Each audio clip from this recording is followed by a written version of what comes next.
Shalom jemaat Tuhan dikasih oleh Tuhan Yesus Kristus. Shalom. Puji Tuhan kalau kita bisa bertemu lagi ya di dalam acara program GKT yang terbaru, yaitu BBT, Berjalan Bersama Dengan Tuhan. Nah, kalau sudah 2 kali nih ya kita melaksanakan BBT gitu ya, selalu ditemani dengan narasumber-narasumber yang luar biasa. Nah, kali ini kita juga ditemani seorang narasumber yang luar biasa, datang dari jauh-jauh ya. Dari Perth ya. Dari Perth. Ini adalah Tante Iing. Boleh mungkin perkenalkan diri, mungkin ada yang belum kenal, silahkan Ya. Tante. Ya, nama saya Iing. Saya tinggal di kedua tempat, Indonesia sama Australia. Ya, saya bersyukur saya bisa bertumbuh di GKT di tempat ini, dan ya perjalanan hidup saya yang terakhir, saya punya bisnis itu travel, namanya Kedai Tour and Charter. Jadi kalau ada yang mau ke Perth, kontak saya. Oke, jadi punya bisnis tour ya saudara ya. Kalau dulu nih Tante melayani di GKT di bidang apa? Dulu di bidang apa ya? Semua Penginjilan kali ya ya. semua, Saat tapi ini khususnya penginjilan. misi ya, Oh, penginjilan. oke. Antar jemput. Makanya jadi tukang Evangelis ya? travel. Evangelis ya. Dari dulu Mungkin senangnya. bahasa kerennya evangelis ya, bahasa kerennya evangelis. Oke, jadi kita akan beberapa menit ke depan nih kita akan berbincang-bincang nih tentang ayat pegangan nih. Biasanya kalau di dalam BBT itu selalu ditanya, kira-kira apa sih yang menjadi ayat pegangan di kehidupannya Tante gitu. Misalnya untuk dibagikan ke kita semua, kepada penonton juga semua gitu. Iya, tapi kalau sekali ini kelihatannya lebih kepada ayat emas yang baru-baru ya. Iya. Saya dengar Ibu Ing ini punya pengalaman karena menerima ayat emas di akhir tahun untuk dipegang untuk dasar pegangan untuk tahun yang akan datang gitu. Iya. Mungkin kita bisa diceritain Boleh ayatnya juga tuh tuh. apa gitu. Iya, selama hidup saya paling suka pilih ayat. Karena itu tidak ada yang kebetulan, Tuhan sepertinya sudah menyiapkan untuk menjalani tahun berikutnya. Tuhan beri kekuatan, Tuhan beri jawaban sebelumnya di dalam pilih ayat itu. Yang unik sekali ya, sebenarnya bukan unik ya, itu memang jalan Tuhan ya kalau menurut saya. Saya ke GKT tanggal 31 Desember, ini yang tahun sebelumnya ya. Iya. Berarti 2022 ya. Saya pas ada di Bandung, saya ke gereja mendapatkan ayat yang benar-benar Tuhan juga beri ayat yang sama. 2 hari sebelumnya saya dengar firman Tuhan dari hamba Tuhan Ibu Ruth waktu itu, waktu pilih ayatnya benar-benar jiplak sama, yaitu Yesaya 54 ayat 4 sampai 5. Mungkin Mika bisa Kita bacain. buka dulu ya. Yesaya Ya. 54 ayat 4 sampai dengan ayat yang kelima. Nah, Mika udah dapat nih, Mika akan bacakan. Janganlah takut sebab engkau tidak akan mendapat malu, dan janganlah merasa malu sebab engkau tidak akan tersipu-sipu. Sebab engkau akan melupakan malu keremajaanmu dan tidak akan mengingat lagi aib kejandaanmu. Sebab yang menjadi suamimu ialah Dia yang menjadikan engkau, Tuhan semesta alam namanya. Yang menjadi penebusmu ialah Yang Maha Kudus, Allah Israel. Ia disebut Allah seluruh bumi. Ya, sebenarnya nanti saya ingin tanya, kenapa sih ini kalau bisa menjadi satu ayat emas yang kayaknya berkesan sekali. Padahal ini sebetulnya tuh menceritakan tentang bagaimana Tuhan berpesan kepada bangsa Israel yang sedang dalam pembuangan melalui Nabi Yesaya. Pada waktu itu bangsa Israel dibuang ke Babel, lalu Tuhan berpesan bahwa mungkin mereka di sana itu ada yang sudah menjadi janda karena suaminya mati di medan perang gitu ya, waktu itu melawan Babel dan sebagainya, kemudian dibuang ke Babel. Tapi di sana mereka ketakutan karena mereka di satu tempat yang baru yang mereka belum tahu gitu. Nah, tapi Tuhan bilang kepada bangsa itu melalui Nabi, jangan takut, nanti Tuhan akan memulihkan bangsa ini gitu. Yang penting mereka tetap berharap kepada Tuhan. Nah, kenapa kok ini tuh menjadi satu ayat yang berkesan sekali oleh Ya, lihat dari Yesaya ini sungguh lebih saya pikir seiring dengan perjalanan bisnis saya mungkin ya. Sebenarnya untuk punya travel agent kalau di Perth itu sendiri sulit sekali karena orang kalau ke Australia itu nggak mau ke Kalau ke Perth Perth, ya, ya. maunya ke Sydney atau ke Melbourne. Dia bilang mau ngapain ke Perth, nggak ada apa-apanya, nggak ada yang dilihat, nggak ada yang nothing to do, nothing to see lah gitu ya. Nggak ada istimewa maksudnya. Heeh. Oh, oke. Iya, terus jadi susah dapat order sebenarnya. Yang sebenarnya pekerjaan ini yang sulit cuma satu, dapat ordernya dari mana. Kalau kerjanya mah menyenangkan, pasti cuma nyenengin orang, pasti diri kita juga ikut senang gitu aja kan. Nah itu yang tapi Tuhan tidak mau menjadikan saya malu. Iya. Nah di situ yang saya melihat dari ayat ini, apa maksud Tuhan di dalam bisnis saya. Saya hanya bisa mau berpegang bahwa Tuhan ya yang punya semesta alam ini, yang menjadi suami saya istilahnya begitu. Kalau saya punya satu cuman Tuhan, wah segalanya punya sebenarnya. Iya. Ya. Amin, Apa sih yang amin. kita nggak Amin. punya Iya, ya. amin. Bahkan tinggal minta sama Tuhan ordernya kan, Tuhan minta order gitu. Nah di tahun berikutnya saya baru ini yang kalau 2023. mujizat mah banyak ya, Iya. diceritain nanti nggak selesai gitu satu YouTube. Jadi yang terakhir aja di tahun 2023 ini Desember. saya juga datang lagi Ya, ke GKT, pilih ayat lagi. Wah itu pokoknya harus aja ke gereja kalau bagian pilih ayat gitu. Saya dapat Kolose 3 ayat 12 sampai 15. Coba saya baca ya. Gantian Ya. Mama yang bacain. Kolose 3 ayat 12 sampai 14. 15. Sampai 15. Ya. Karena itu sebagai orang pilihan Allah yang dikuduskan dan dikasihinya, kenakanlah belas kasihan, kemurahan, kerendahan hati, kelemah lembutan, dan kesabaran.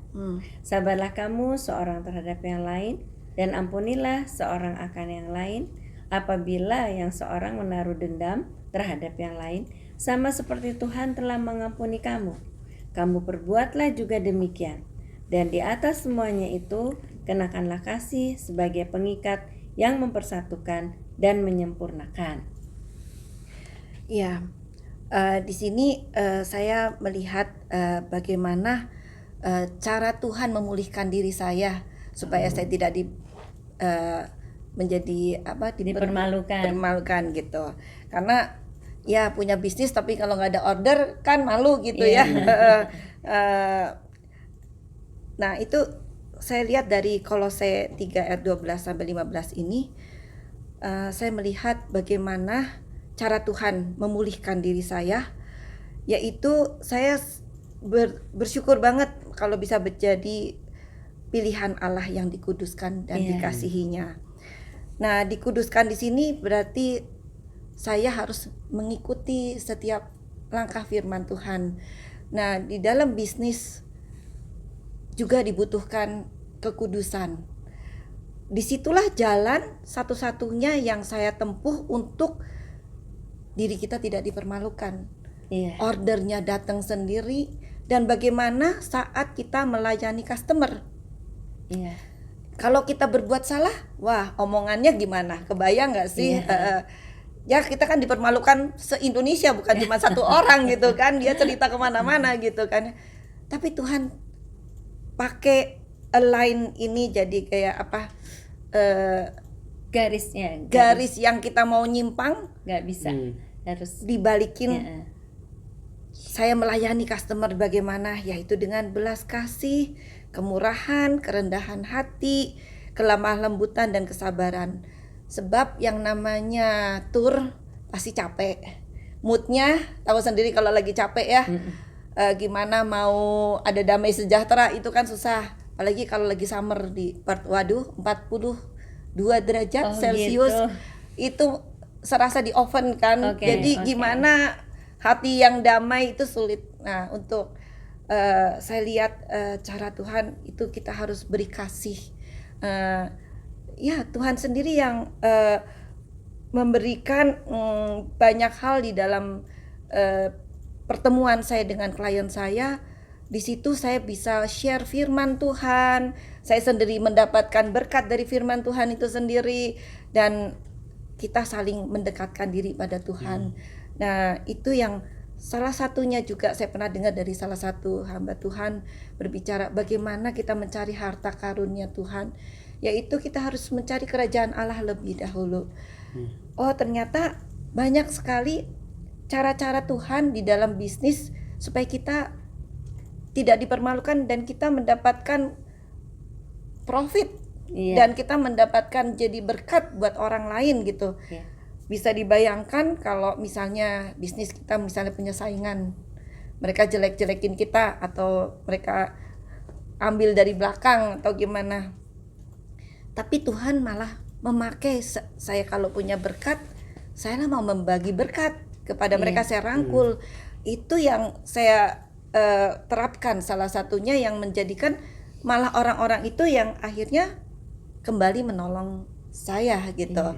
Dan akhirnya juga saya dikuatkan dalam satu ayat lagi yang bagaimana kita hidup kudus di hadapan Allah di dalam Amsal 3 ayat 9. Oke, Iya. Amsal. Coba ya, Mika yang Mika baca. ya.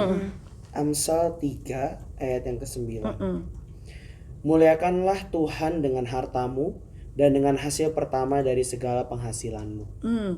Ini saya dapat ayat tanggal 1 Januari 2024 di mana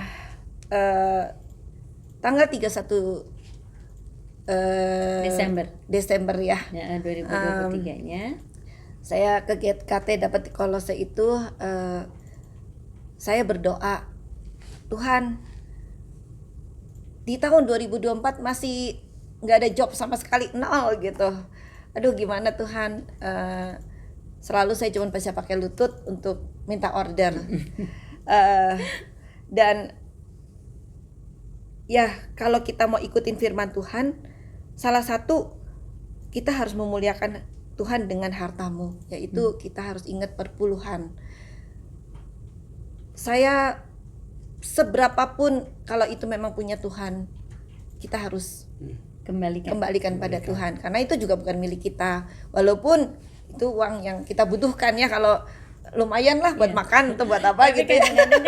kadang-kadang gini, ya kalau misalnya kita uangnya taruh kata lah misalnya ya 100.000 kita kasih 1/10 kan 10.000 ya Iya, kecil iya. gitu ya. Tapi kalau misalnya Ibu Ing dapatnya udah sampai misalnya 50 juta, nah 1/10-nya kan 5 juta, itu kan kadang-kadang mikir 5 juta dikasih ke Tuhan, dikembalin ke Tuhan, padahal itu buat belanja berapa hari gitu Bisa kan. shopping ya. Iya, terus udah gitu apa cukup sampai nanti dapat order lagi. Itu gimana pemikirannya? Ya selama ini yang saya lihat justru saya bisa melangkah sampai hari ini, survive lah dikatakan begitu ya, dan sampai tidak pernah kekurangan karena saya cuma satu rajin perpuluhan. Ternyata di situ adalah salah satu titik di mana firman Tuhan yang kalau kita jalankan, Tuhan tidak pernah lupakan janjinya. Nggak pernah saya meminta-minta, nggak pernah saya kekurangan, bahkan saya nggak pernah kelaparan sedikit pun juga. Tuhan cukupkan setiap kebutuhan saya, bahkan apa yang saya tidak punya order satupun di tahun 2024 itu benar-benar begitu, cuma berdoa hanya katakanlah sekian jam, karena tanggal 1 Januari juga dapat telepon yang memberikan order di Januari, enggak yang masih lama, di Januari. Luar biasa, Tuhan itu enggak pernah terlambat pertolongannya, dan itu cuman karena kita tahu kalau itu punya Tuhan, muliakanlah Tuhan. Nah, Tuhan juga mengajar kita dari kecil, kita berani memberi, Tuhan beri yang lebih besar. Tapi kalau kita udah biasa, rasanya no problem gitu. Ya, tapi kalau kita dari kecil aja nggak bisa memberi, berat gitu yang besarnya. Apa namanya, itu juga yang tadi kan, kalau mama tadi pemikirannya kan gitu ya, kayak wah kalau 5 juta diberikan sama Tuhan kok kayaknya berat gitu ya. Nah kalau Mika sih lebih ke arah gini, Selain itu, selain pemikiran itu ada juga pemikiran gini. Kan tadi kan tante udah bilang dapat order tuh, yang namanya dapat order tuh susah banget gitu ya, pakai lutut gitu. Nah ini tuh kita tuh udah susah-susah gitu ya, udah dapat order masih harus memberi ke Tuhan. Nah itu kadang-kadang kan suka ada pikiran gitu ya, kayak aduh ini teh uang tuh udah dapetnya setengah mati ya, aku harus kasih ke Tuhan gitu. Tapi kalau tadi misalnya tante udah berpikir seperti itu, udah ya memberi apa segala sesuatu buat Tuhan, ya nggak akan ada yang kembali dengan sia-sia. Itu pada percaya banget itu. Iya. Jadi itu pemikirannya dari awal. Dan benar-benar Tuhan itu selalu menyatakannya, anggaplah saya per bulan 1 juta, 10 juta itu sekejap dalam waktu ya hari itu juga, kadang-kadang nggak ada seminggu gitu. Itu dahsyat sekali. Jadi dikembalikannya 10 kali. 10 kali, namanya juga persepuluhan. Minimal 10 kali. Bukannya saya minta Tuhan segitu, tapi silahkan kita semua mencoba, bukan mencoba Tuhan, tapi betul lakukan firman Tuhan itu nggak ada yang sia-sia.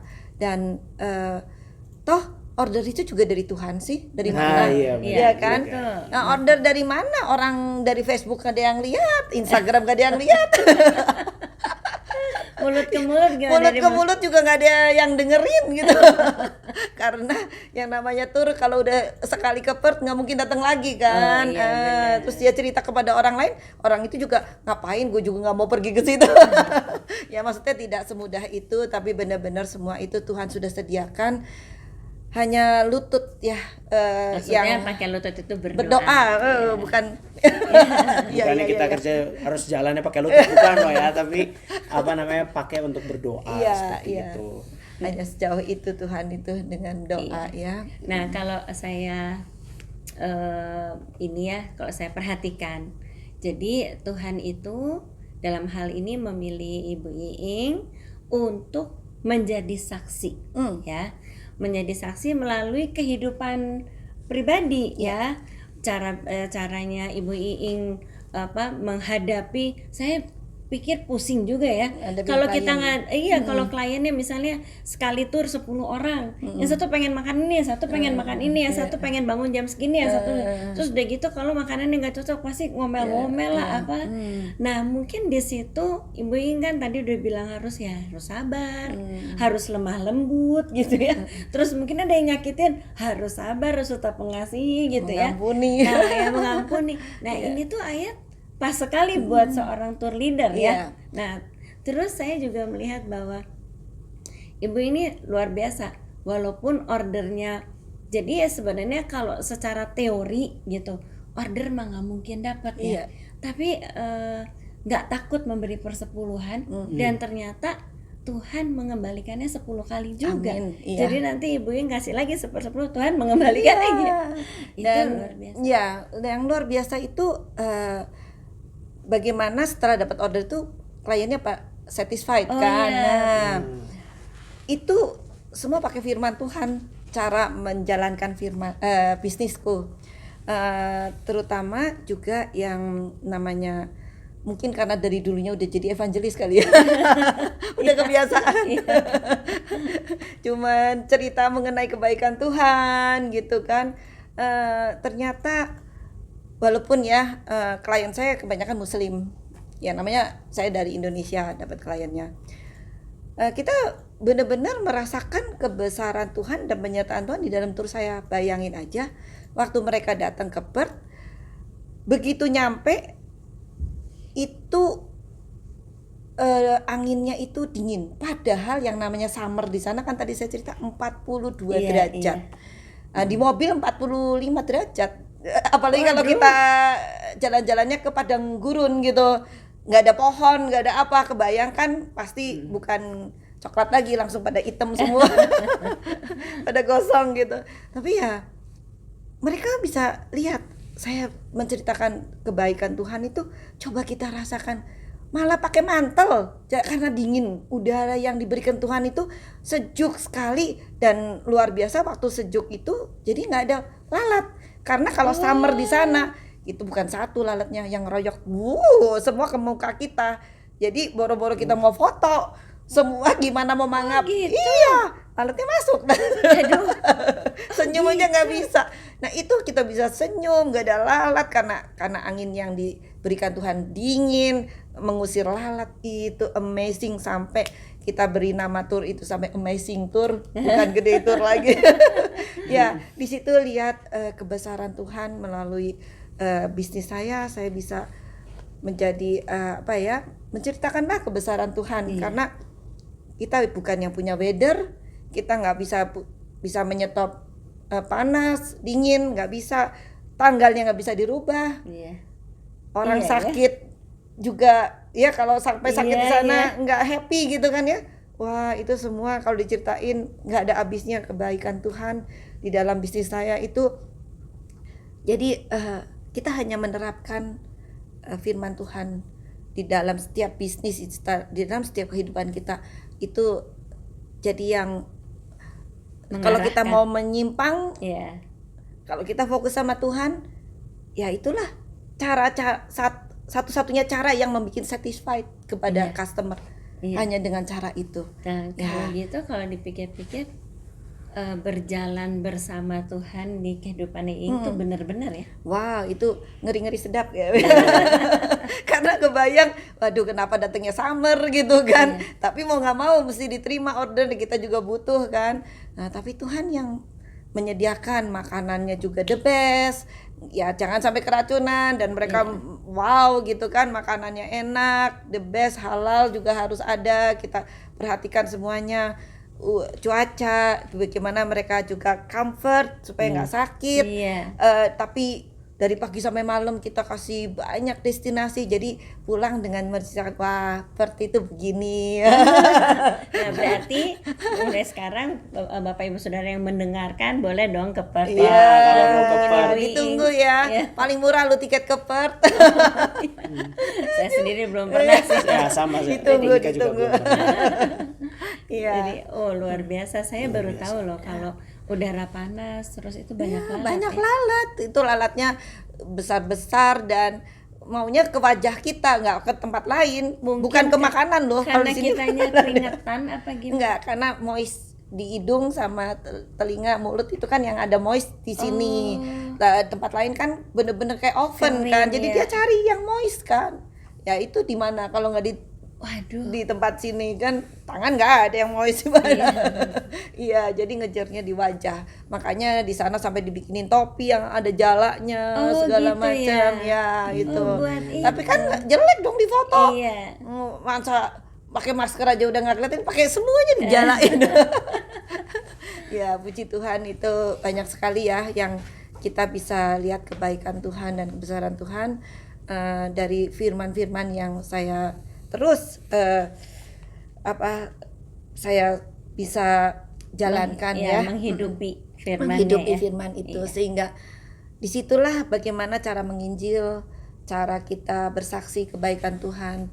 Dan ya bersyukur sekali kita juga semakin terus didekatkan pada Tuhan.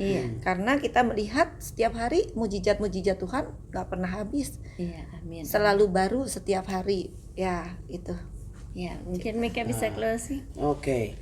Jadi kalau Mika lihat di sini ya, tadi kalau disangkut pautkan dengan ayat yang pertama ya, bagaimana dengan mengikut Tuhan tuh kita tidak akan dipermalukan. Di sini kan kalau tante kan punya tour tuh, tapi turnya mungkin kurang populer dan terus tiba-tiba Tuhan tuh kasih order sampai akhirnya tante tuh bisa memberkati atau melayani Tuhan dengan harta, dengan apa yang tante dapatkan gitu. Nah itu tuh justru malah kalau yang namanya orang memberi itu kan tidak malu ya kan, karena namanya orang minta-minta itu malu. Tapi kalau kita bisa memberi kan justru malah it's an honor. It's an honor gitu, kayak it's sebuah kehormatan tuh kita bisa melayani Tuhan dengan sesuatu yang ada pada diri kita. Kalau misalnya Mika ngelihat tadi dari apa yang tante alami gitu ya, Mika tuh jadi inget di suatu saat tuh di dalam kitab Lukas tuh ada di mana Tuhan Yesus tuh dilayani oleh para perempuan gitu.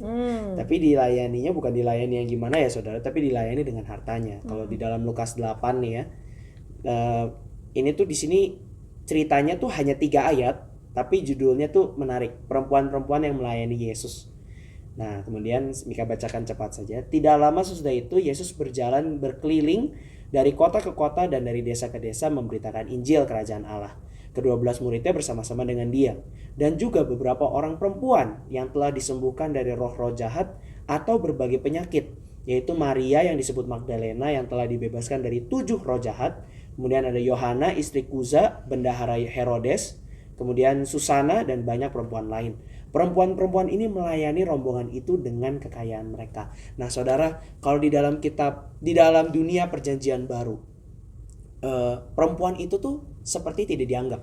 Di dalam dunia perjanjian baru itu perempuan tidak dianggap. Tapi kalau misalnya Lukas menulis tentang hal ini, bahwa perempuan-perempuan saja bisa melayani Yesus dengan kekayaan mereka, berarti itu adalah pesan buat para laki-laki untuk jangan mau kalah gitu kan. Dalam hal melayani Tuhan Yesus tuh, mereka saja yang ibarat kata yang tidak terpandang ya, itu bisa melayani Yesus dengan apa yang ada pada diri mereka. Itu apakah nggak mendapatkan kehormatan? Kalau misalnya ditulis di sini. Tapi satu hal yang pasti ya, entah itu kita mau perempuan, mau kita laki-laki ya, itu it's a different kind ya. Tapi satu hal yang pasti adalah lakukan firman Tuhan, maka janji Tuhan itu akan digenapi dalam kehidupan kita. Nah, mungkin itu saja. Jadi kita sudah tadi dengarkan ya saudara ya, bagaimana berjalan bersama dengan Tuhan itu memerlukan pengharapan ya, dalam hal doa, dalam hal berusaha. Kita nggak bisa pakai kekuatan kita sendiri, karena kalau kita pikir-pikir kan nggak ada yang mau pergi ke Perth gitu kan, tapi Tuhan kirim aja bisa dari mana aja gitu. Dan pada waktu kita sudah dikirim, kita sudah mendapatkan kebaikan, jangan lupa sama Tuhan. Makanya memberikan kan. Makanya kita melayani Tuhan dengan apa yang ada pada kita. Tuhan kemudian membalasnya dengan berkat yang berlipat kali ganda ya. Oke, itu saja berjalan bersama dengan Tuhan ya, pengalaman dari Tante Iing. Nah gini saudara, kalau saudara ada pengalaman-pengalaman yang lain, tidak harus dengan harta, misalnya dengan waktu, dengan apa gitu ya, atau mungkin dengan kekurangan saudara malah bisa melayani Tuhan, cerita apapun tolong bisa tulis di kolom komen di bawah ya. Jadi nanti kita akan coba kontak saudara pada waktu saya mau bercerita dong. Nah nanti kita akan coba kontak, nanti bisa bersama-sama di sini ya, gantiin Tante Iing di sini ya, menjadi narasumber untuk memberkati, tentunya memberkati lebih banyak orang. Dan kemudian kalau saudara menemukan video ini memberkati, jangan lupa like, terus kemudian di subscribe biar gak ketinggalan kalau kita upload video baru. Dan kemudian di share kepada teman-teman yang lain yang mungkin saudara nggak perlu, oh kayaknya ada deh teman aku yang perlu dengerin BBT ini. Oke, boleh banget di share ke mereka ya. Dan habis itu kita akan berjumpa lagi di acara BBT selanjutnya. Untuk itu terima kasih Tante Iing untuk waktunya dan ceritanya. Kita akan berjumpa lagi di episode yang akan datang. Tuhan Yesus memberkati. Bye bye.